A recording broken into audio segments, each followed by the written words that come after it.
You ever hear the saying in the Soviet Union, everything is forbidden, but anything is possible? Let me tell you, it's absolutely true. If you had a car back then, which, believe me, was already a minor miracle, your greatest nemesis wasn't the potholes or the gas shortages.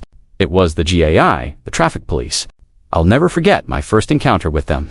It's one of those stories you laugh about later, much later. At the time, not so funny. Picture this, a young, slightly naive me driving my father's old Jiguli. The thing rattled like it was about to fall apart, but hey, it moved. And then, out of nowhere, one of those baton-waving officers appeared in the middle of the road. That's when I realized I was in trouble. They didn't need a reason to stop you. Oh no, you could be minding your own business, obeying every rule in the bookhand. Still, the baton would wave. I pulled over, my heart pounding. The officer walked up, his hat slightly tilted, his face a perfect mix of disinterest and authority. "Documents," he said. That was it, no greeting, no explanation, just documents. Now, I knew the rules, or rather, the unofficial rules. You always kept your driver's license, your registration, and a little something extra in your glove compartment. You see, the traffic cops didn't just enforce the law, they lived by their own set of rules. And let me tell you, bribes weren't just common, they were practically expected. Let's call it a fine. Only this fine wasn't going to the state. It was going straight into his pocket. The trick was to be discreet, don't make it look like a bribe. I handed over my documents with a little bonus tucked inside. The officer flipped through them, glanced at the cash, and gave me the faintest nod. "Drive carefully," he said, as if I'd just been let off for a serious crime. But here's the thing, they didn't teach you this stuff in driver's ed. No, you learned it the hard way, or through whispered advice from friends. Rule number 1, small bills, nothing too flashy. And never ever ask if it's okay to settle things on the spot. That's amateur hour.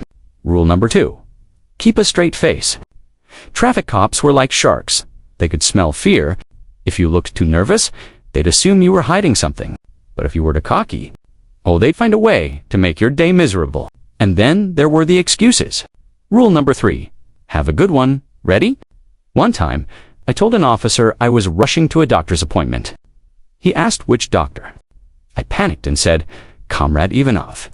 Turns out, Ivanov was his cousin. I don't think I've ever been waved through so fast in my life. Some people swore by humor. A friend of mine once told a cop, I'm late for a party meeting.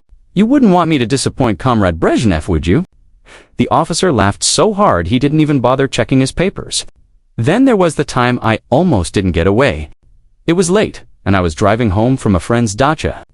I was tired, my headlights were dim, and I didn't notice the officer until he was right in front of me.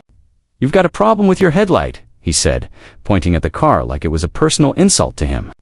I tried the usual routine documents, a small bribe, but this guy wasn't budging. He wanted to write me up. Desperate, I pulled out my last card.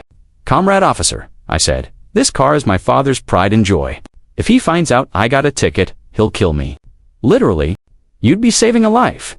For a moment, he just stared at me. Then he sighed, handed back my documents, and said, go. But fix that headlight. I don't think I've ever driven so carefully in my life. Looking back, it's almost funny, Those traffic cops weren't just enforcers of the law. They were gatekeepers of a strange, unofficial system that everyone had to navigate. In a way, they were a microcosm of Soviet life. The rules were strict, but the workarounds were everywhere. And if you could survive an encounter with the GAI, you could survive just about anything. So, what do you think? Could you handle Soviet traffic cops? Or would you crumble under the pressure? Let me know in the comments below. And don't forget to like, subscribe, and join me next time for more stories from the absurd world of Soviet bureaucracy.